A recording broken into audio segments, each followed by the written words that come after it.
Chapter 3. For A Company, the end of the war came on the last day of April, when they were taken off the line and sent to spend several meaningless days in foxholes in the rain. Then they were taken in trucks to an undamaged town and billeted in dry, windproof, excellent houses. And it was while they were there that the news of the German surrender broke over Europe. There were several nights of drunken celebration and consorting with German girls, in open defiance of the regulation against fraternizing.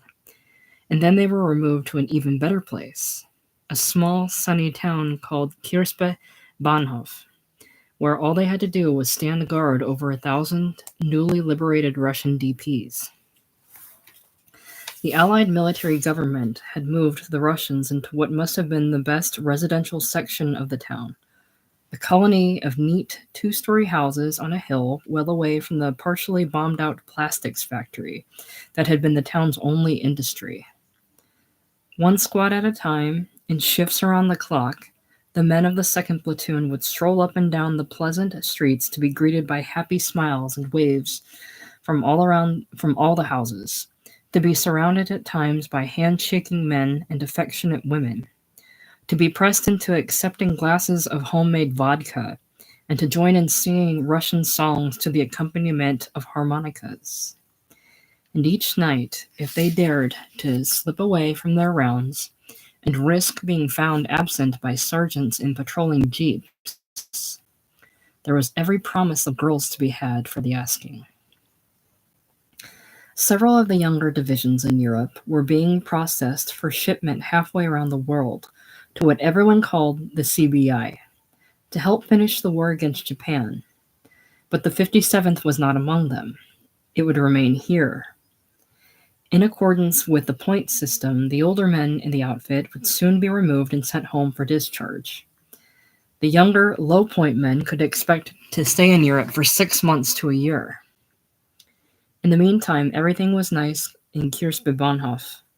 The company kitchen had been set up in the undamaged part of the plastics factory, and the food became better and more plentiful. Each man received a shot of schnapps before lunch and dinner and a choice of red or white wine with the meal. There were hot showers every day, and to top everything off, they were issued fresh uniforms. Not new, but clean and sweet-smelling, faded and shrunken from the quartermaster laundry. Instead of steel helmets, they wore only clean helmet liners now, each emblazoned on one side with the divisional insignia in enamel paint. There were irritants in the new life too, chicken shit things like reveille and retreat formations, like formal inspections and formal 5 and 10-mile hikes.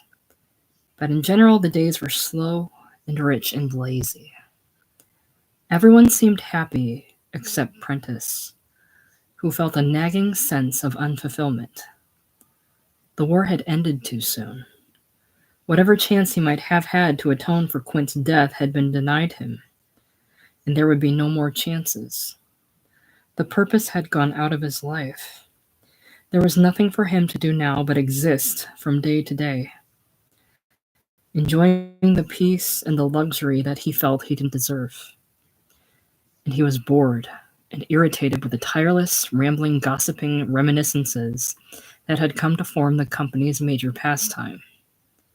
Remember the day Underwood and Gardinella got killed? The day we had to cross the field? Remember the night we crossed the canal and the 88s were zeroed right the hell in on us? The worst time of all, it was generally agreed, was the day their own artillery had fired short rounds, the day Krupke had been killed and Lieutenant Coverley had been evacuated. It was Klein who told several times about what had happened to the lieutenant. He just went to pieces. A snap of Klein's fingers like that. When the first of those shells came in, we all hit the street and kind of got around the side of this house. And the second one comes in, and the third one, only it was a dud. The damnedest thing, we're waiting for this explosion, and all we hear is this clunk, a wunk, wunk, wunk, like that. And here's this goddamn shell bouncing around in the street. it looks so small, you know?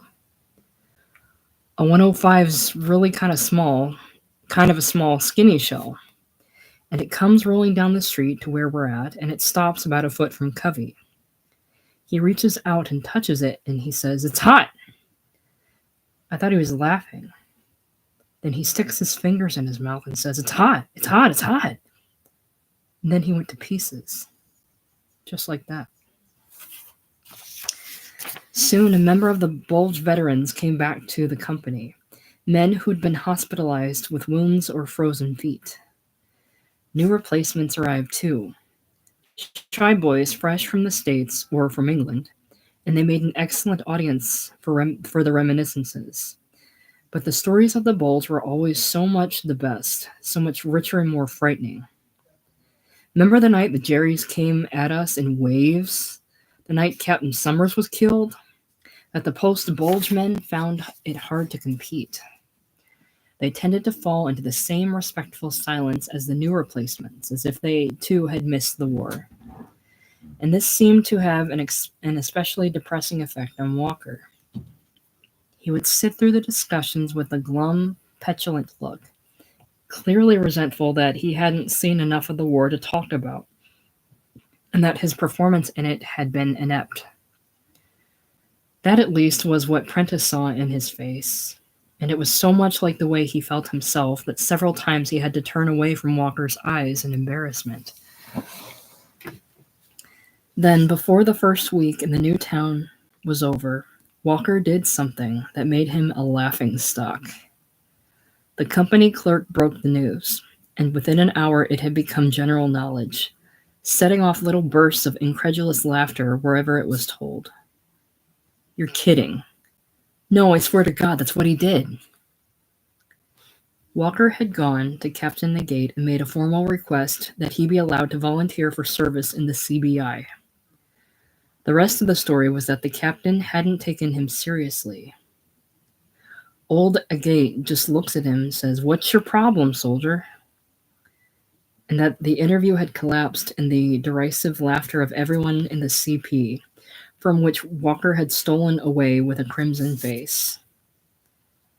Prentice laughed with the others when he heard about it, but he knew he was laughing in relief that it had been Walker, instead of himself, who had made such a foolish mistake.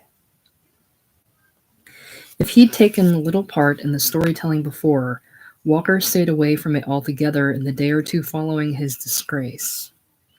And it wasn't more than 2 days later, just before noon, when the conversation took an unexpected, pleasurable turn for Prentice.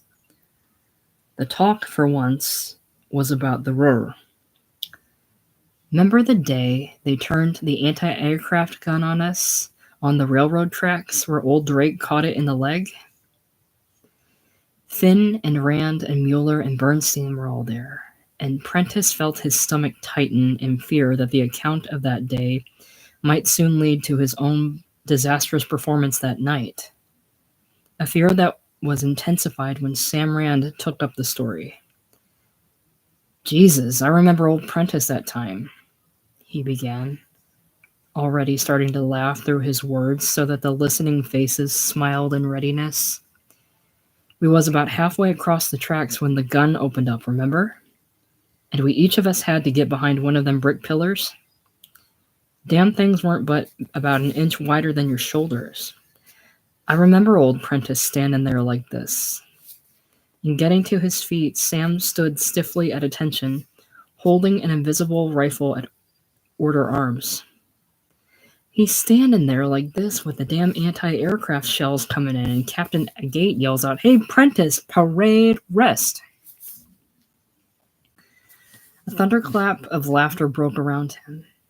Even Finn was laughing, even Bernstein. And it seemed to Prentice that never in his life had he heard a sweeter sound. It wasn't much, but it was something, and the pleasure of it carried him out of the house and down to the factory mess hall with a buoyancy he hadn't known in a long time. He lingered over his schnapps, which sent a fine warmth through his veins. And then he moved along into the savory smells of the serving counter.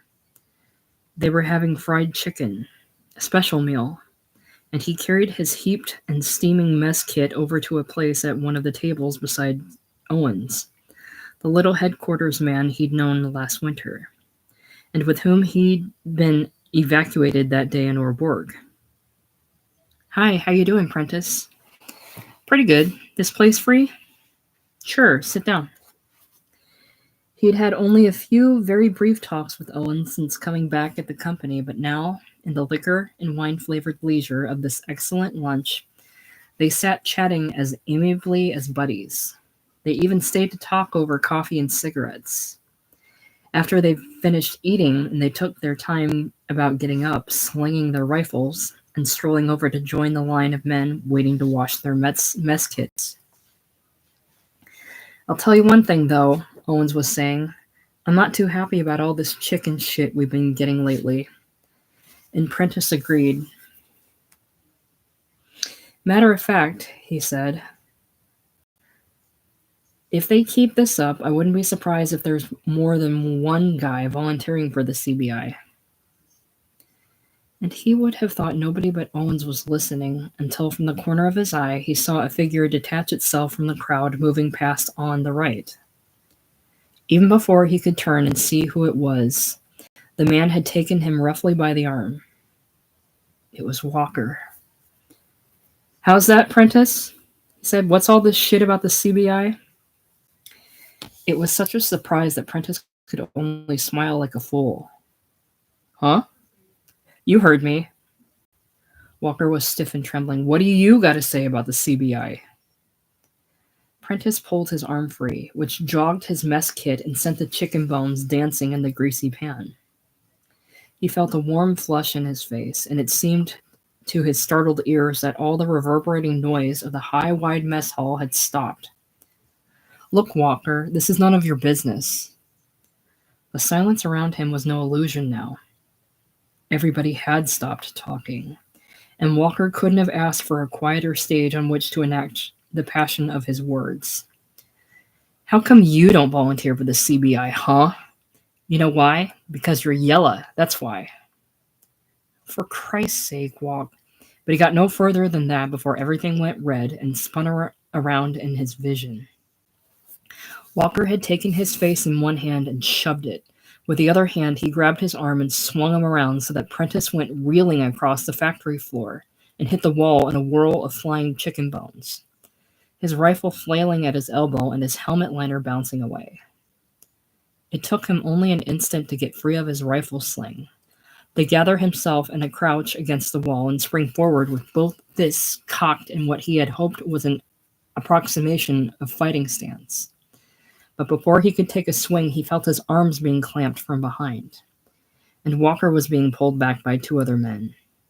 Instead of silence now, there was a pandemonium ringing from the walls. "Hey! Yo, fight! Fight!"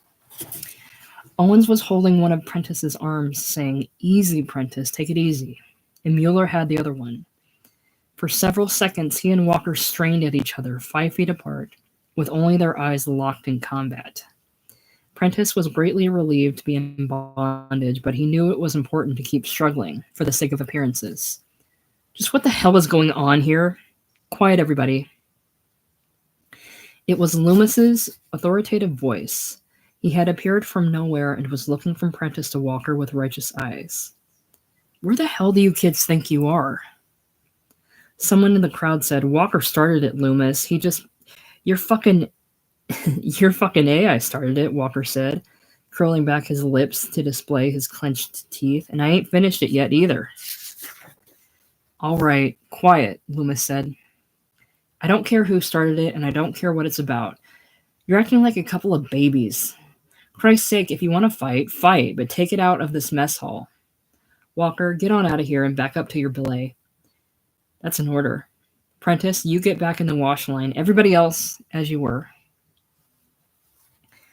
Somebody handed Prentice his rifle and helmet liner, and somebody else collected his scattered eating utensils.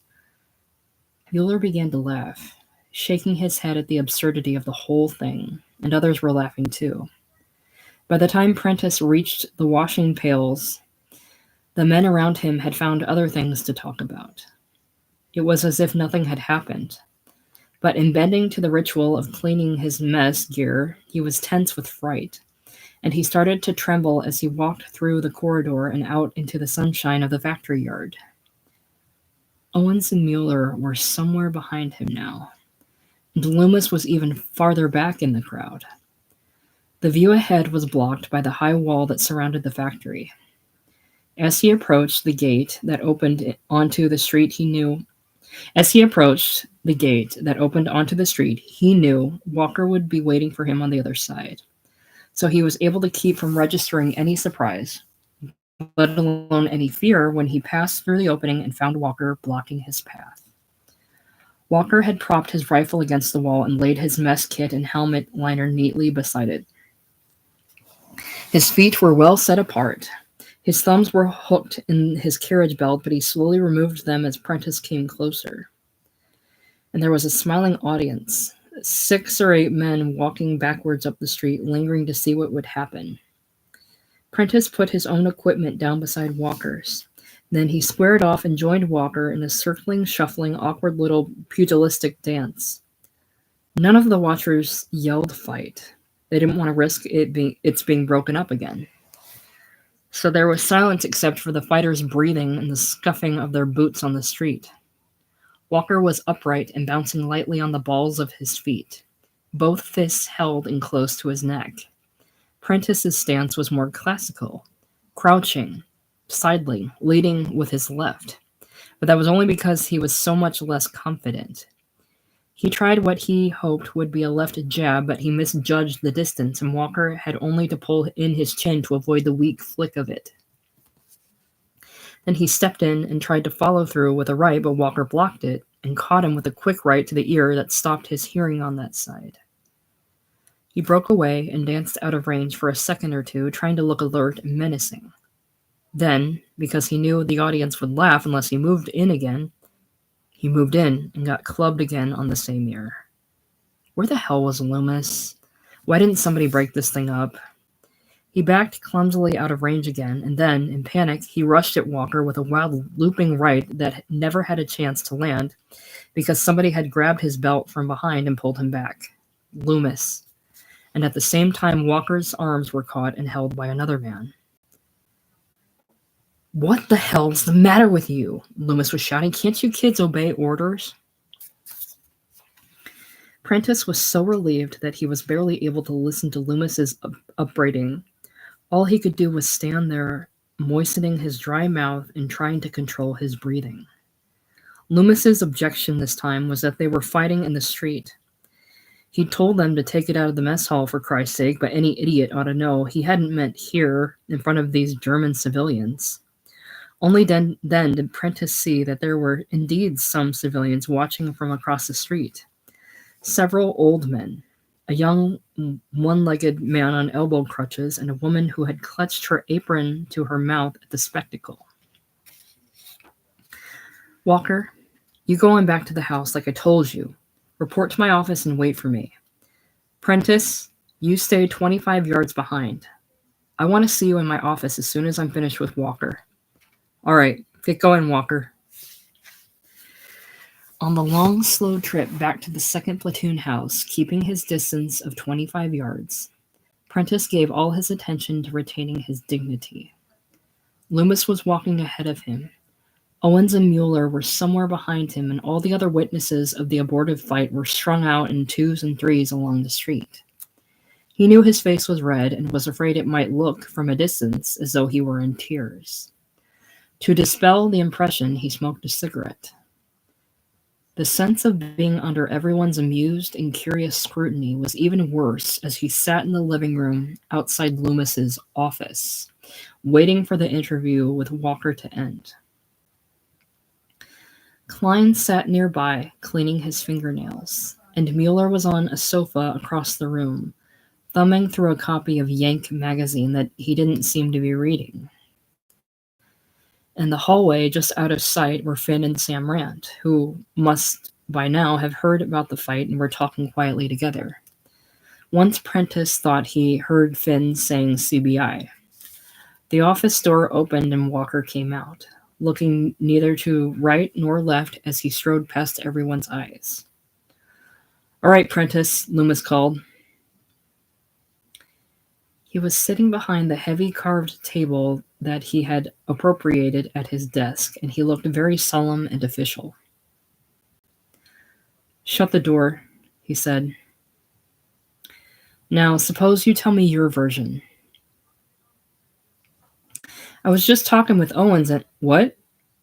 I can't hear you." "I said I was talking with Owens." His voice sounded high and far away, and this was only partly because of his boxed, ringing ear. It was mostly because of a warm and terrible constriction in his throat. Of all the shameful events of his life so far, surely the worst would be to start crying here, under the stare of Sergeant Loomis. He wanted to say, "And we weren't even talking about Walker. That's the ridiculous part. I just happened to say, kind of as a joke," but he couldn't trust his voice for any lengthy explanation. "And then Walker came over and started fighting," he said. "That's all." Loomis lowered his eyes. He spread his big hands on the table, palms down, and studied them as if they were the scales of justice. "All right," he said. "Tell me this, Prentice. Don't you think that if a man wants to volunteer for the CBI, that's his own business?" And again, the trouble was that Prentice couldn't trust his voice. He took a deep breath and said, "Yes, I do. But when a man calls me yellow, that's my business." That seemed to please Loomis's theatrical sense. "I see your point," he said, nodding. "I see your point. All right, I'll tell you what I suggested to Walker, and he's agreed to it. If you agree too, that's the end of it." The end of it had a hopeful, peaceful sound. The plan might be to bring Walker back into the office and have them shake hands man to man. But that wasn't it. There was, Loomis explained, a small field behind the barn up on the hill, well away from the sight of anyone in town. Americans, Germans, or Russians. Tomorrow morning before breakfast, Prentice and Walker would proceed to that field, just the two of them, and have it out. They would be excused from reveille for the purpose. Would Prentice agree to that? It wasn't until after he'd said yes, left Loomis's gratified eyes, and walked back through the living room, that fear began to crawl in his bowels. From the speculative, quizzical looks he received during the rest of the day, it was clear that the news of Loomis's arrangement had spread throughout the platoon. But nobody spoke to him about it until late that night, when he was walking his post in the Russian DP area with Mueller. "You really going through with that business in the morning?" Mueller asked him. "Looks that way." "How do you feel about it?" "I don't know." "You know much about fighting?" "Not much, no." And that was certainly true. Except for the formless and tearful playground pummelings of childhood, he had only 3 real fist fights in his life, all of them in his first year of prep school. And he'd lost them all. It troubled him now, looking back, that he hadn't really tried to win them, any more than he had really tried to hurt Walker on the street today while waiting to be rescued. He had gone into each of those fights with the sole purpose of surviving, of proving that he could take it and that he wouldn't quit until some self-appointed referee came in to stop the thing. And tomorrow morning there would be no referee. "Well," Mueller said, hitching up the sling of his bar, "I know I wouldn't want to be in your shoes. I mean, for one thing, he must outweigh you by a good 30 pounds. If I were you, I'd be scared shitless." And if anyone else had said this, it might not have mattered much. But this was Mueller, the plump, soft-looking boy who had astonished everyone by riddling an armed German and saving the lives of Finn and Sam Rand. So his words had a considerable effect. For the rest of his rounds that night, Prentice walked with a stately tread and bearing. He had resolved now that he would do more than endure the fight, he would do his best to win it. It seemed very important to be up and ready before Walker in the morning. So he was up and ready before anyone else in the house. He sat alone in the living room with its stale smell of last night's beer and cigarettes. And to prove his hands weren't shaking, he paged through several of the magazines that lay strewn on the floor. As one man after another came clumping downstairs for reveille, he felt he was on display. Whether they looked at him squarely or not, he knew he was being examined for signs of panic. And he took pride in making his face wholly expressionless. Then very suddenly he had to go to the bathroom. His bladder seemed about to burst. And when he came back, he found Walker waiting for him.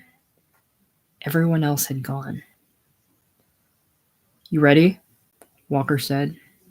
"Anytime you are."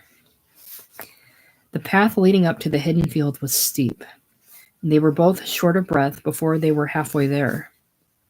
Prentice hoped there would be no talk, but he needed silence to maintain his anger and his determination. "But, tell you what, Prentice," Walker said, "as long as there's just the two of us, we better agree on a couple of rules, okay?" "Okay. I mean, let's keep it fair. If one of us gets knocked down, we break until the man's back on his feet, right?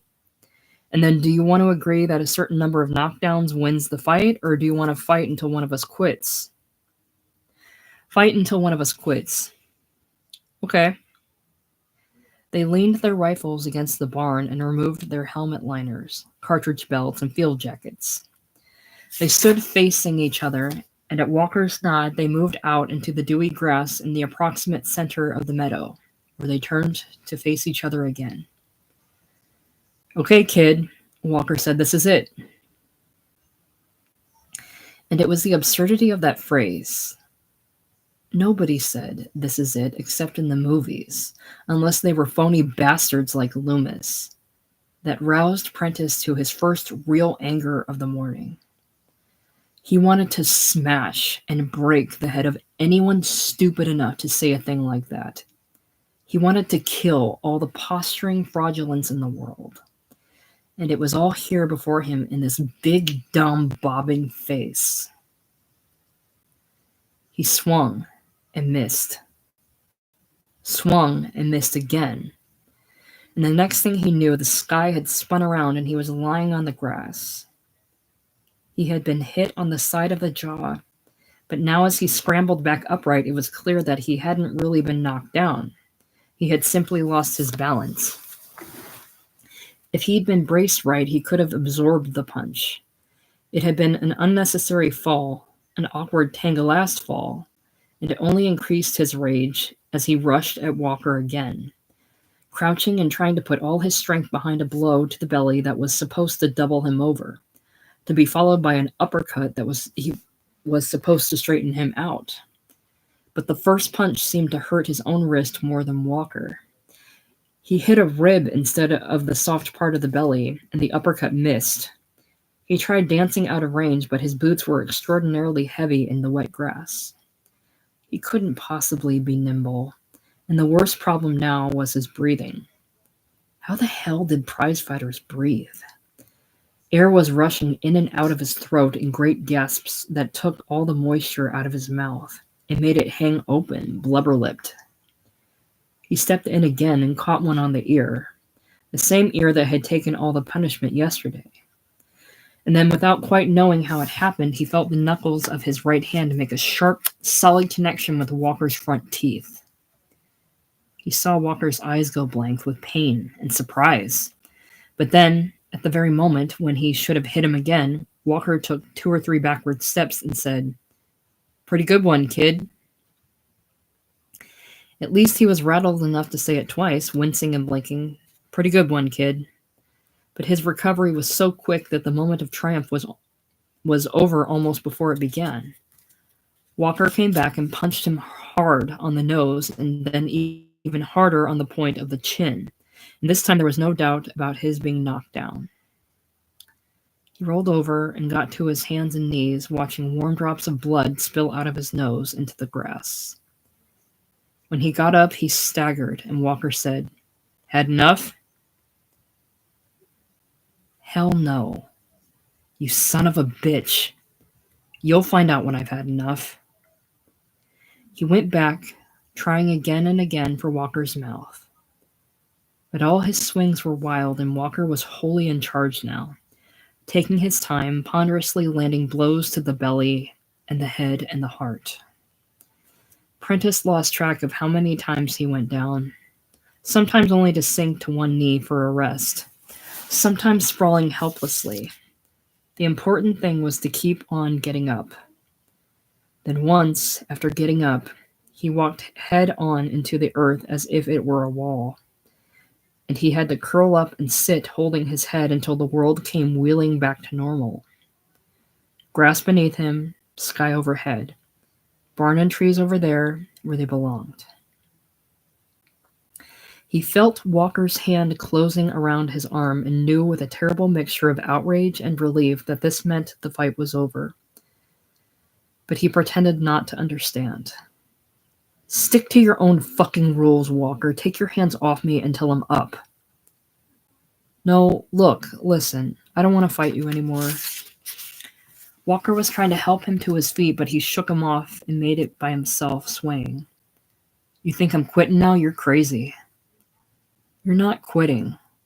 Walker backed away and nursed the knuckles of one hand in the palm of the other. "I'm quitting. Far as I'm concerned, it's finished. That's all. I'm satisfied."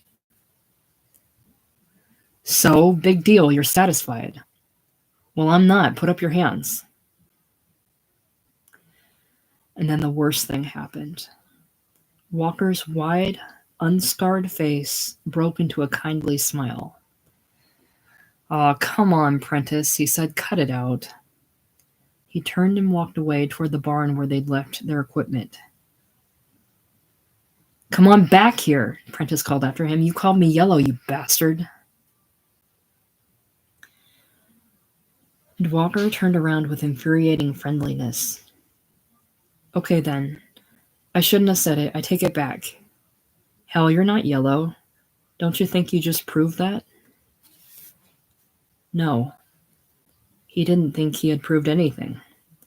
It was turning out like everything else since Quint's death, like the ending of the war itself.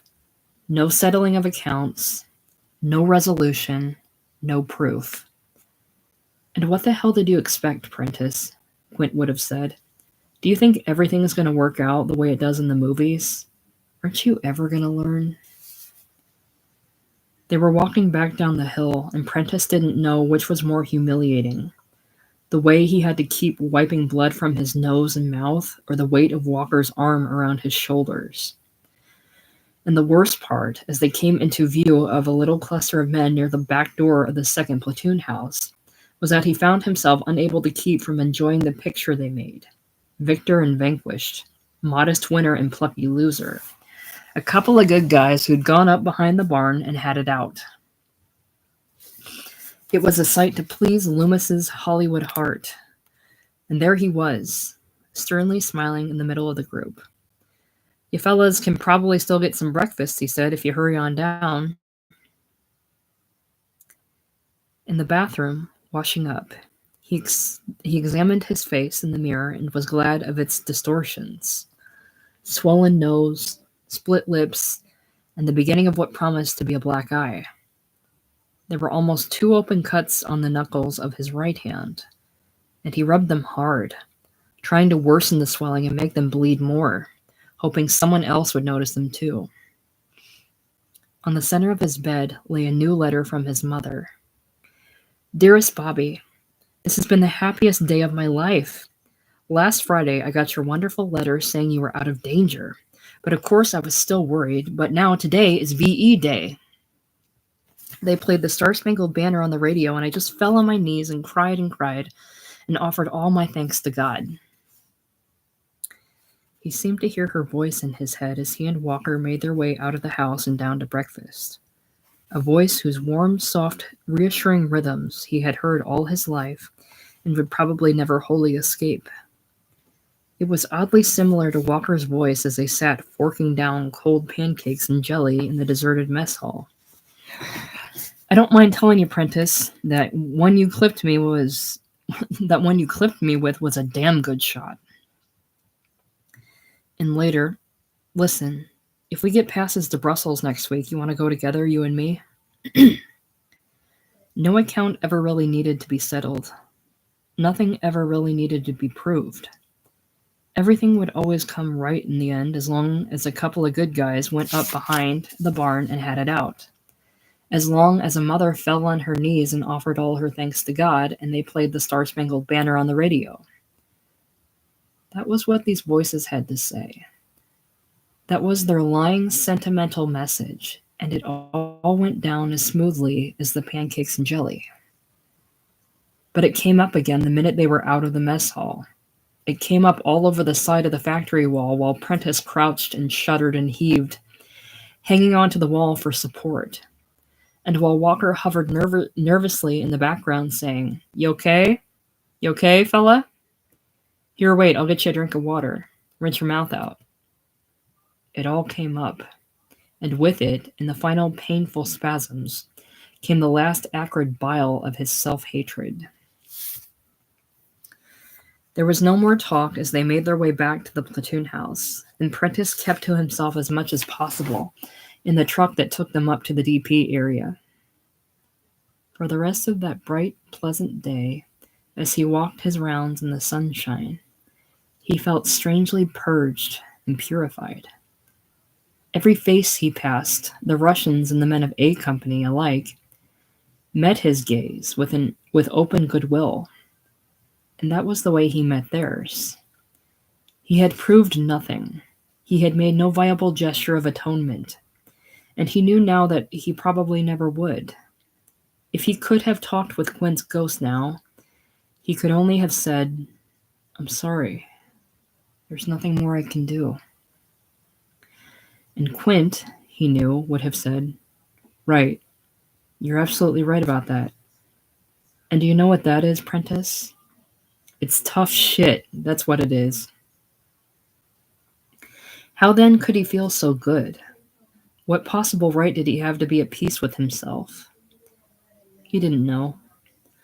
All he knew that day and later that night, as he and Walker and Mueller sat half-drunk in the upholstered chair of some German living room, each with a squirming Russian girl in his lap, and later still when he took his own girl by the hand and led her out to the privacy of a dark, fragrant field of grass.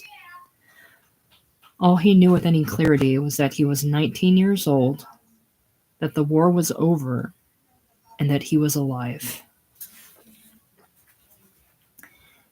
Epilogue, 1946. Alice was dreaming of Riverside. It was a leisurely dream. She and Bobby were walking down a long, bright avenue of autumn trees, oak and stately poplar and monumental beech. And Bobby was talking in the high, eager voice he'd had at 11 or 12. And you know what else she said, Miss Osborne? She said my pictures were the best in the whole class. Why, that's wonderful, dear. Now they were moving out across the great expanse of lawn near the big house, with the river and the Palisades in the distance, and the western sky was ablaze with sunset. Or, not exactly the best, Bobby said. I guess she didn't say that. She said they were the most imaginative. And she said probably the reason they were so imaginative was because of you being my mother. Well, wasn't that nice? And you know what else? She looked down into his happy, serious face and wanted to stop and reach out and gather him in a hug, holding him close. Instead, she said, "What else, dear?" But the dream evaporated before he could reply. It was a natural awakening. There was no alarm clock because it was Sunday. And when her eyes came open to the sun, she closed them again, turned over, and did her best to recapture the dream. For several seconds, it seemed she was almost succeeding. She was able to call back the scene and the sound of Bobby's voice, if not wholly able to hear what he was saying. But then it was gone.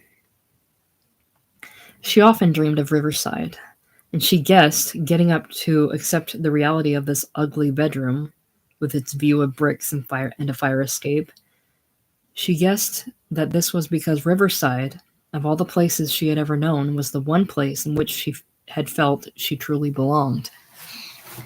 Because it was Sunday, she could move slowly through the apartment in her bathrobe, starting the water for coffee, taking her time in getting ready for church. Not until tomorrow morning would she again have to pull herself together in a frenzy of haste, rush downstairs and out into the street and down into the bleak, iron-smelling subway, there to be imprisoned in a grim ride that would end only in the nick of time for her to punch the clock at the lens grinding shop. This was a day of rest. While sipping her coffee, she listened to a man on the radio who was trying to explain atomic energy.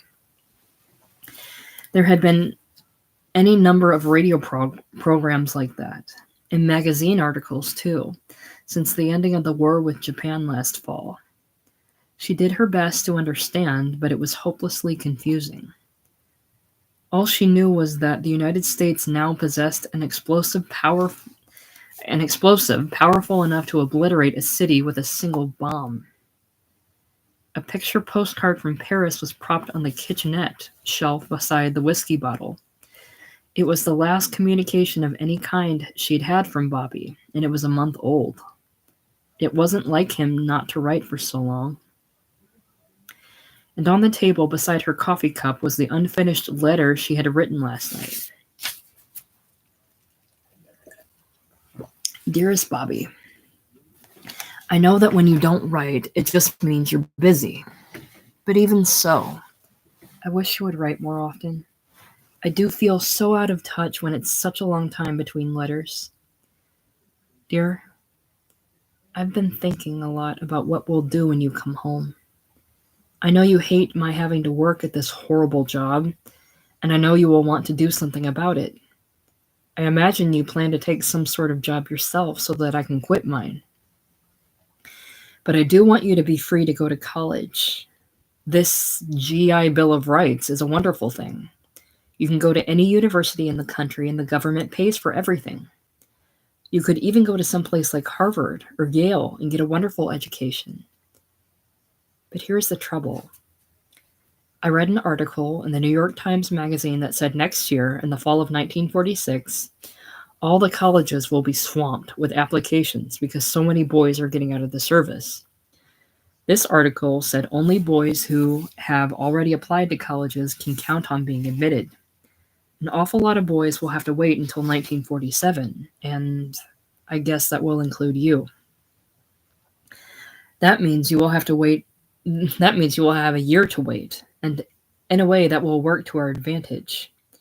If you take a job for that year, I will have a whole year of freedom, and in that length of time, I know I'll get back on my feet. I'll be able to take my sculpture out of storage, and I'll do a lot of new work, and it will be no time at all before I am settled, professionally and financially.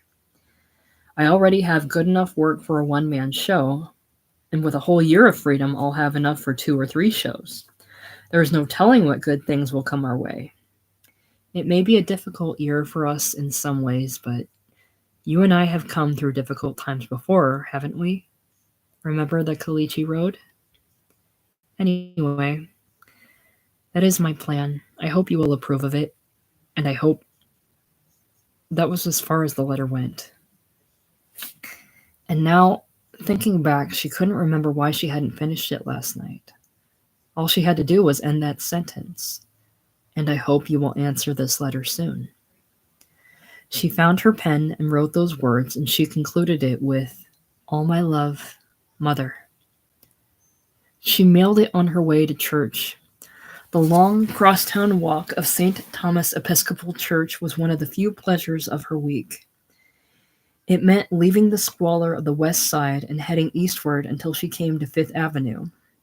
And it was especially invigorating on this fine May morning. The flags, the soaring pigeons, the Gothic beauty of St. Thomas itself, and the lofty music of its tower chimes. These had come to represent a renewal of peace and hope each Sunday.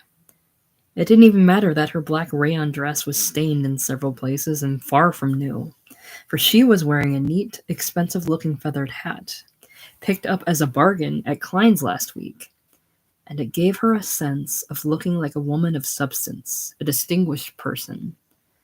She enjoyed mingling with the other worshippers at the front steps. All of them were plainly residents of the Upper East Side. It was a communion Sunday. She chose a shadowy pew toward the rear, as she usually did, and sat there with her head bowed in meditation as the organ filled the church with solemn preliminary chords in counterpart to the high, distant pealing of the tower bells. She didn't exactly pray.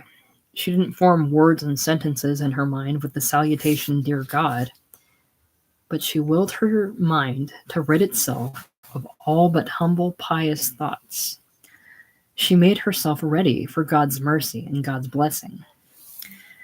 Then, inhaling the brown, dry, holy smell of the place, she allowed one deep and insistent plea to take shape in words. "Oh God, let him come home soon." She raised her head when the organ rumbled into the opening strains of the processional. She wanted to see it all. First came the crucifier, a boy only a little older than Bobby had been at Riverside, holding the shaft of the cross high as he led the singing choir. When the girls and women had passed, their soprano and alto voices making goose flesh break out on her arms, she happily watched the men. And the most important of the men, the one who claimed most of her attention, was the tenor soloist. He was very tall and slim, something like Bobby, and his voice, even in the midst of all the other voices, was strong and clear and independent. It reminded her always of George Prentice's voice long ago. "O God, our help in ages past, our hope for years to come." The minister, a gray little man who was much less inspiring than Dr. Hammond in Riverside, seemed pressed for time as he hurried through the first part of the service. And this was irritating. She wanted him to linger over each of the prayers and psalms and the general confession, to make the ceremony last as long as possible. But soon it was time for the offertory, and the choral selection proved to contain a long, splendid solo by the young tenor. It was as if the tenor's voice had found resonance in the chamber of her own swelling throat. She could close her eyes and let the voice become a part of her. It took her back many years to the time when she had first discovered that George Prentice, an attentive, rather staid man she scarcely knew, was a singer of great beauty and power. Time and again, wherever there was a piano to accompany him, he would hold her entranced with Danny Boy or La Donna Immobile, but he only laughed when she said he really ought to be a professional. "I've got a good amateur voice," he said. "That's all." There was a piano in the house they rented in New Rochelle after they were married, and he would sometimes accompany himself as he sang soft love songs to her. His voice made him popular at the parties they attended too. But when the marriage began to go bad, she found that her bitterness was only aggravated by his singing. Certain of his songs, in fact, Lindy Lou, Because, Overhead the Moon is Rising, had come to typify her unhappiness.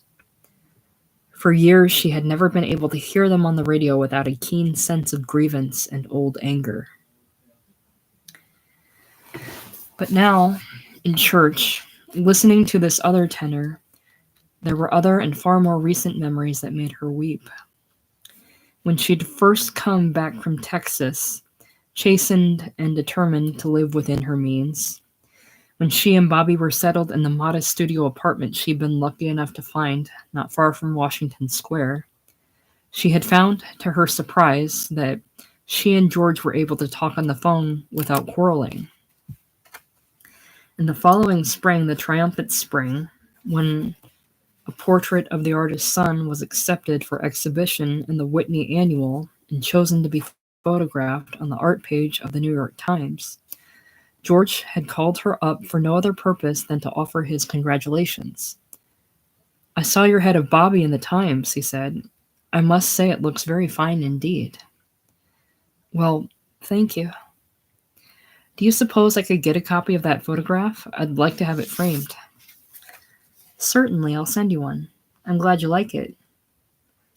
After that, the only serious argument they ever had was over the question of sending Bobby to prep school, and she managed to settle that one more or less amicably by agreeing to move to a smaller apartment. And then one afternoon, a year or so later, he called her from the telephone booth around the corner. "I happen to be in your neighborhood," he said, "and I wondered if you'd mind my dropping in." "No, not at all. Please do." There wasn't time to straighten up there wasn't time to straighten up the studio. There was barely time to wash her hands and face and fix her hair. It occurred to her, as she busied herself at the mirror, that he must have made the trip downtown especially to see her. Surely there was no kind of amalgamated tool and die business that would bring him to the village. He surprised her by being so short. For some reason, she always thought of him as taller than he really was, and by looking so old. "I'm afraid the place is a terrible mess," she said. "I wasn't expecting company." "That's all right." He was dressed as always in a very conservative business suit and small, narrow black shoes. He looked uncomfortable and wholly out of place as he made his way among the shrouded sculpture, crunching stone chips on the floor. "Well," he said, "it looks like you've been doing a great deal of work. Can I get you a drink?" She led him back through the studio to the alcove she used as a sitting room. "This is very nice," he said, glancing around as he accepted his whiskey and water. "I'm sorry about the dust," she said. "It gets into everything when I'm working on stone." "That must be very difficult, carving in stone." "Well, it is, but I love it. Would you like to see some of my newer things?" And he followed her respectfully, carrying his drink as she took him back through the studio. He seemed to approve of everything. "The whole idea of stone is very different from modeling," she explained as he stood nodding at one of her half-finished carvings. "It's purer, I think. It's more truly sculptural." My lord. He had picked up one of her 3-pound hammers and was hefting it in his hand. "Is this what you use? Isn't it too heavy for you?" "I guess I'm used to it," she said. "I probably developed a lot of strength in my arm. Still, I don't think I'll ever give up modeling. There are some pieces that have to be modeled, like the head of Bobby you liked so much. Is that here? Can I see it?" And she led him to a pedestal against the wall and removed the muslin cover from the head. "Yes," he said. "That really is fine. It looks even better than in the photograph." They had another drink or two before he inquired, shyly, if he might take her out for dinner. As they walked together through the village, she was aware of how they must look to passing strangers. A mild, pleasant, middle-aged couple out for an evening stroll. And the restaurant turned out to be a place they had visited long ago, before they were married. George did most of the talking. Amalgamated Tool and Die, after nearly going under in the Depression, had burgeoned into a new prosperity with wartime, and there was no visible limit to its potential growth. So far, the expansion hadn't had much effect on George's department, not at least on its salary structure. But there was every reason to hope for better times ahead. "For one thing," he said, "I think we can stop worrying about putting the boy through college. We certainly ought to have enough for that." Wonderful. But she didn't want to hear any more talk about money or business. She was afraid he might begin to bore her, and that would spoil her pleasant mood. "Have you kept up with your singing, George?" she asked him. "Good Lord, no. I haven't sung in years. I'm all out of practice." "That's too bad. You did have a fine voice. I imagine you still would if you kept up with it." Well, maybe. I don't know. Would you like a brandy with your coffee? That might be nice. And it was over the brandy that he took her wholly by surprise. He reached across the table to take both her hands in his and asked her, not quite meeting her eyes, to marry him again. Alice, he said, I'm 56 years old. I've already had one heart attack, and I didn't know you'd had a heart attack. Last spring. Just a very mild one. I'll probably live to be 90, but Alice, the point is I don't want to grow old alone. Do you? And it was acutely embarrassing. She hadn't the faintest idea of how to feel or what to say. All she could think was that this was incredible. This couldn't really be happening, but she had to say something. I don't think about growing old, she said. I know you don't. That's one of the things I admire about you, Alice. You have some kind of boundless faith in the future. You never give up. I suppose I'm an optimist. You certainly are. Alice, I don't suppose we can settle anything tonight. Anyway, it's getting late, but I want you to think about this. Will you do that? And can we talk again soon? All right. He walked her back to her doorstep and hesitated there, bashful about whether or not to kiss her good night. At last he leaned forward and lightly kissed her cheek, squeezing her arm with his hand. Then he was gone, and less than a week later he was dead. He had collapsed at his desk in the middle of a business day and died before the ambulance arrived. A tactful personnel executive at Amalgamated Tool and Die broke the news to her. In view of the circumstances, he said, the company would take care of the funeral arrangements. For 3 days, she couldn't stop crying. Bobby's coming home from school for the funeral, pale and severe and embarrassed by her tears, only made it worse. She wanted to make him understand. She wanted to say, but I did love your father. Only last week we were planning to, but she couldn't find the words. She knew he would never believe it.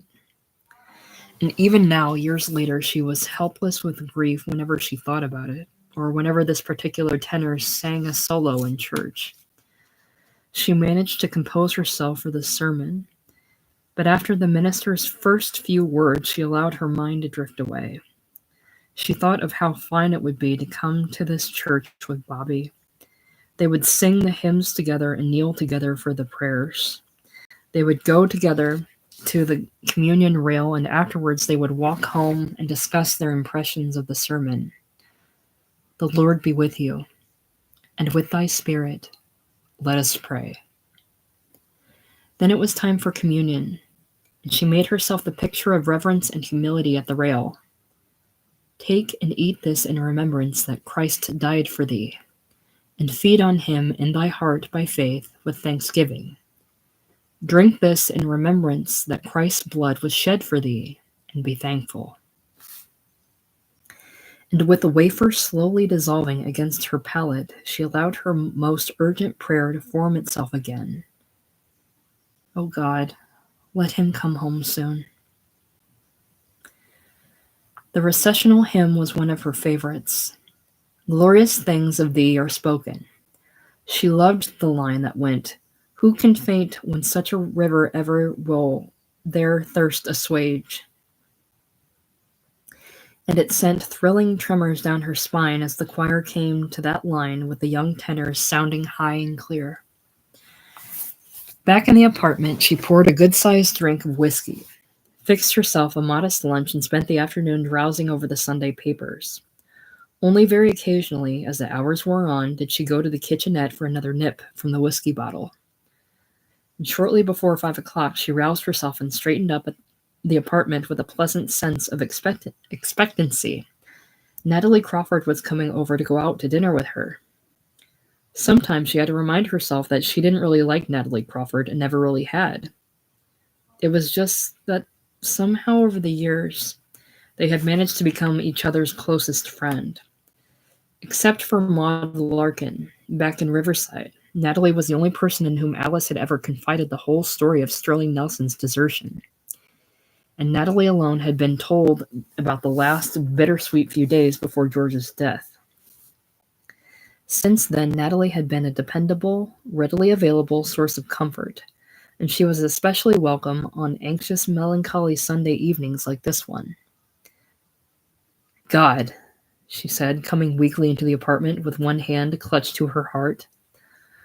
Those stairs! How do you stand those stairs every day? I guess I'm used to it. Let me get you a drink. Wonderful. Alice knew as she made the drinks in the kitchenette that she would now have to listen to an exhaustive account of Natalie's week, and that she would have to make appropriately sympathetic comments after each piece of news. Natalie was the private secretary of a robust, hard-drinking advertising executive, and Alice had long ago come to understand that this was the most important fact of her life. The man was married to a socially ambitious woman whom Natalie called Madam Queen. His 3 children, whom Natalie called the Snots, were enrolled in expensive colleges, and Natalie had been achingly and hopelessly in love with him for 15 years. And she said, follow the girls? But I told you explicitly I wanted tickets for On the Town. I made that perfectly clear. Well, by this time I'd really had about all I could take. I felt like saying, look, Mrs. Thayer, as far as I'm concerned, you can take your tickets and stick 'em you know where. So I said, and batting her eyelids, Natalie made her voice a model of patience and conciliation. I said, I'm afraid there's been a misunderstanding, Mrs. Thayer. I said, Mr. Thayer told me that if I couldn't get tickets for On the Town, I was to go ahead and get tickets for any other musical. I simply carried out his instructions. And even then she wouldn't let it go. She said, but surely you could have done better than that. She said, Follow the Girls is a cheap, vulgar review. Couldn't you at least have gotten tickets for Up in Central Park? I said, I'm sorry, Mrs. Thayer, I did the best I could under the circumstances. But can you imagine the gall of that woman? Honestly, Alice, I don't know how he puts up with it. I don't know how I put up with it. It must be very difficult, Alice said, and she hoped this wouldn't lead to other anecdotes about the Thayers, because she knew she would soon stop being able to listen. That often happened. Natalie would go on talking, elaborating on the injustice of her position, and after a while Alice would lose all sense of what she was saying. She would sit watching Natalie's talking mouth and shrugging shoulders and gesturing hands with her mind far away on other things, waiting only for the silence that would mean it was her turn to talk. And menopause is no excuse for that kind of behavior, Natalie was saying. God knows we've all been through it. You have, I have, but we haven't indulged ourselves in it. Isn't that right? Let me get you another drink. Natalie was still talking when they left the apartment, but she fell into a weary silence as they made their way slowly to Columbus Circle. Isn't it funny? Alice said. I always used to think child's restaurants were dreadful, but this really is the only decent place around here. All the others are so horribly expensive, and I think that's kind of nice, don't you?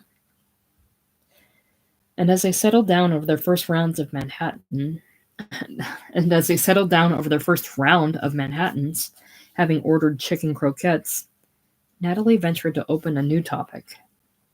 Have you heard from Bobby? Well, not since he was in Paris. That was several weeks ago. I know it's just because he's busy.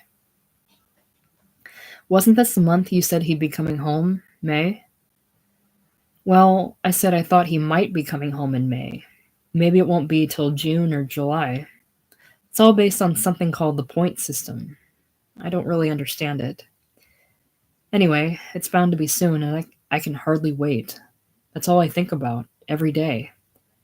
Every time I feel I can't stand this horrible job of mine a day longer, I just close my eyes and think, soon. You're planning to quit the job then, when he comes home? Well, I'll know he'll want me to. He hates my having to work there. And he'll have a whole year before he can get into college, you see. And can you imagine what I'll be able to accomplish in a whole year of freedom? I already have good enough work for a one-man show, or at least almost enough. And have I told you about my wonderful new idea? No, I don't think so. Oh, it's going to be marvelous.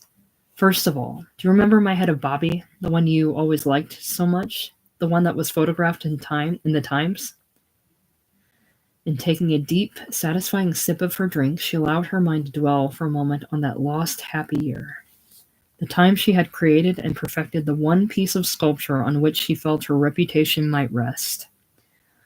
Nothing had ever been quite as gratifying as the publication of that photograph.